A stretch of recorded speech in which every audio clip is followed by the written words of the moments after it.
पाकिस्तान के सामने महंगाई का शदीद मसला है। कर्जों का जाल मौत का फंदा बन गया है। वज़ीर आज़म शहबाज शरीफ का आलमी इक़्तिसादी फोरम के इख्तितामी सेशन से खिताब। कहा, हम वसी पैमाने पर इस्लाहात करने जा रहे हैं। FBR में काम न करने वाले अफसरान को OSD बना दिया है। पाकिस्तान के गैस के ज़खायर तेज़ी से ख़त्म हो रहे हैं। आलूदगी में बहुत कम हिस्सा होने के बावजूद पाकिस्तान में मौसमियाती तब्दीली से सबसे ज़्यादा मुतासर हुआ।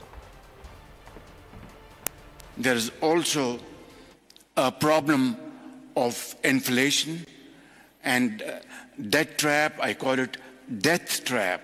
We have gas, but it is on the lower trend, depleting.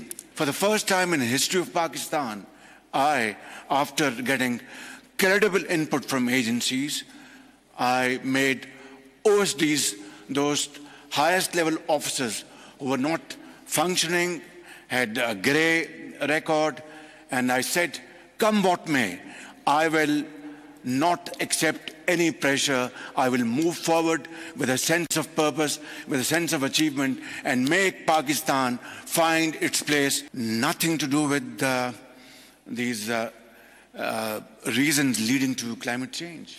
And yet, we were devastated like never before. Large swaths of land were submerged.